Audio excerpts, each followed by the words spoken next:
Good morning, traders. This is Aaron Hill with another edition of Technical Talk. Today is Friday, the 22nd of October, and time is now 8:53 UK time or 7:53 GMT.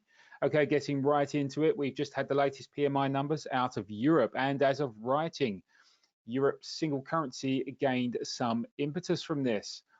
Coming up, we also have UK flash PMI numbers as well as US PMI numbers in early US hours.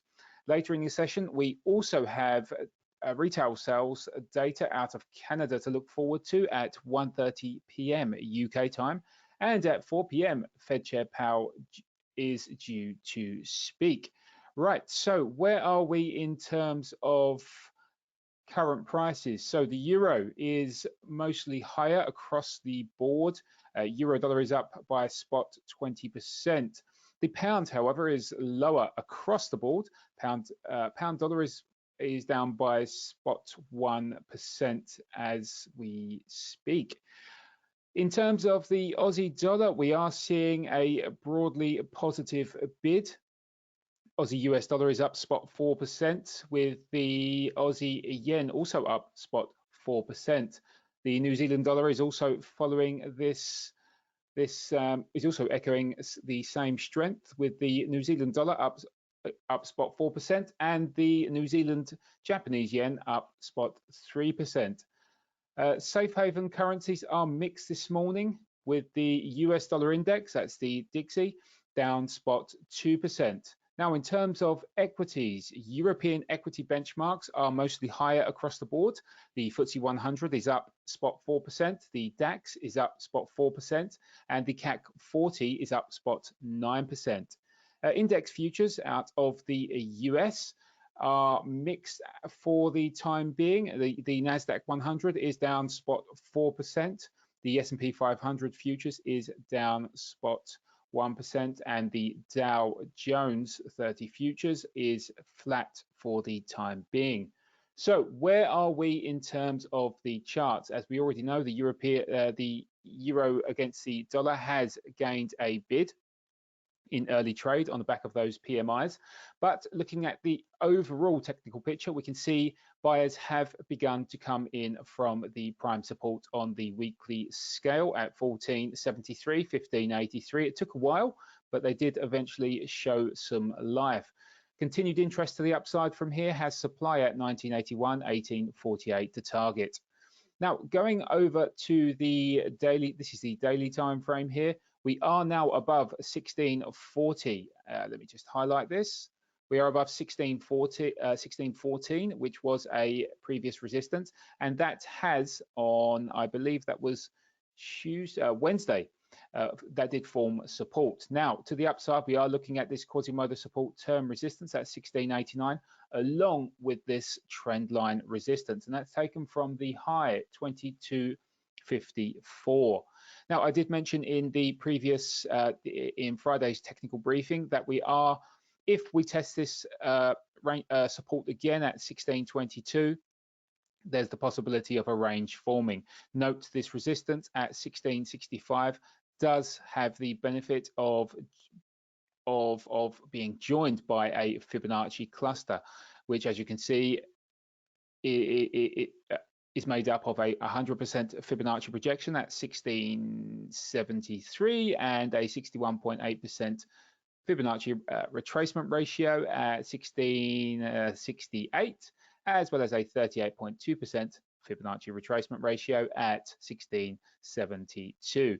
Now, again, in the daily market report, I did note to keep an eye on this supply turn demand here at 1628. This is on the H1 time frame, 1628, 1615, as it converged with the trend line support taken from the low. I believe it's around the 1525-ish range. Now, with that said, the reason for this is because it converged with the H4 support and also showed a connection with the support on the daily time frame. Hence why I highlighted this area as a possible base buyers could come in from. And as we can see, that has been the case. So for me, I will be looking at the H4 resistance again as a near-term upside target. Now, clicking over to the Aussie dollar, we also have had a bid, for the past 3 weeks, coming out of this prime support at 69, 68, 72, 42. But on the daily time frame, we have recently hit, we came within striking distance of a resistance zone made up between 76.21 and 75.51. This is on the daily scale, and as you can see, this is made up of a Quasimodo support term resistance at 76.21 and a 200-day simple moving average at 75.61. A 61.8% Fibonacci retracement ratio at 75.85, and of course 100% Fibonacci projection at 75.51. We did form, I believe, a bearish outside reversal from this area yesterday, but we didn't actually touch gloves with the area, so do keep that in mind. On the H4 time frame, we did come off of a Fibonacci area made up of I believe it's a 1.272% Fibonacci projection and a 1.618% Fibonacci expansion. And that's made up of 72.29 and 75.16. I did say keep an eye out for this area, but we've turned higher before hitting this base. So given the lackluster response from this region here on the daily time frame and room to move higher on the weekly time frame, we could be pushing higher on the H4 scale, and that means possibly overthrowing this Fibonacci arrangement. And what this means is we are now testing the 75 handle on the H1 scale, and that means we could actually break above this level today and maybe reconnect with the decision point at 75.48, 75.41. Well done to anyone who actually caught this move. This was a level highlighted, an area highlighted in previous analysis. It was a very, very small zone, and it was back in the, it was taken right back from early July, and it reacted almost to the pip. So moving over to the dollar yen, we are currently testing resistance at 114.38. And that has certainly slowed down the upside pressure we've recently been seeing in the dollar yen of late. If we do continue to reverse to the downside, keep an eye on support at 112.16. Again, this is the weekly time frame. Moving on to the daily time frame, we had a Fibonacci arrangement made up of two 1.272%. I believe it's 1.272% Fibonacci extensions, and that comes in around 114.61. We also have a 78.6% retracement around, I believe it comes in at 114.92-ish, I believe, and that is in play as we speak. Now, if we continue to move lower from this area, as is suggested by the weekly resistance, we could be looking at a test of this long-term supply turn demand at 112.66, 112.07. Now over to the H4 scale. We did recently shake hands with an ascending triangles profit objective at 114. I think it was 64. And this was seen following last Friday's break out of the ascending triangle formation. Now we have retraced since hitting the profit objective, and we are now testing the upper side of the ascending triangle. Now, if we continue lower, do keep an eye on the channel support around this area, and with subsequent selling interest, possibly looking at support between 112.25, 112.63. Now, for anyone who did read the daily market technical briefing for Friday, you will have noted we highlighted this resistance at 114.12, which is a very interesting area technically. It was a previous Quasimodo support turned resistance, which had been flipped into a Quasimodo resistance. And as you can see, this was tested and has reacted.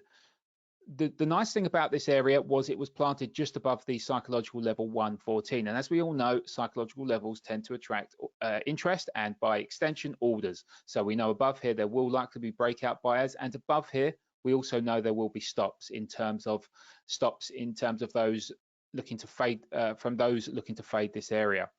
So with that, there'll be buying pressure, and they'll buying pressure above this round number, which will ultimately attract sellers into the market to sell into that pressure. And as you can see, this is what has happened. So do keep an eye on the decision point down here at 113.59, 113.70. Now, if we get below here, I don't really see much in this area until around the 113 region. Now, finally, on the pound dollar, this is an interesting one because on the daily time frame, we have recently, not recently, we did, I think it was back in, yes, mid-August of this year, we did crack below the neckline of a double top pattern, and we also probed below supply turn demand at 36.29, 34.56. But October has been relatively generous to the pound dollar, despite all of these technical signals suggesting bears are in control. On top of this, we also saw a trend line resistance break on the daily time frame. This came about this week, and we have yet to test the 200-day simple moving average at 38.45. Now, do bear in mind this is only a mild break, and bears are starting to come in here, so I'm not going to sideline this trend line resistance just yet. Now, if we do get a move down from here, this will ultimately help confirm the weekly picture, which is the double top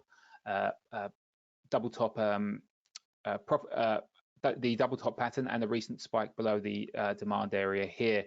Now, if we do continue moving lower, long term, I would be looking at the profit objective for the double top around the 130 figure. But of course, we could see potential support coming from the recent lows, the September lows at around 34.12. Now, moving over to the shorter term charts, we can see we have found a ceiling of resistance just ahead of channel resistance. That's taken from the high 36.40 and a 1.272% Fibonacci projection at 38.39. Now, continued downside on the pound could lead to channel support, which is currently around the 37.21-ish region, with follow through below looking at support at 36.57. Now, onto the shorter term time frame. We did note in our previous research that we will be keeping an eye on the 138 handle, as you can see, as potential resistance. We know we just come off of this 61.8% fib level and the 100% fib projection at 37.77-ish, I think it was. But given the bearish picture we're seeing in the overall market, I thought that the 138 handle may prove to be a solid resistance, and as we can see, that has proved to be the case. Now, if we do break below this previous Fibonacci support, do keep an eye on, I believe it's Wednesday's lows at 37.42. with also the trend line support at around the 37.20-ish range. And then, of course, the 137 handle, which I believe converges with the H4 channel support. Now, that's it from me today, traders. I hope we all have a productive session ahead. Thanks for your time, and I'll catch you again on Monday.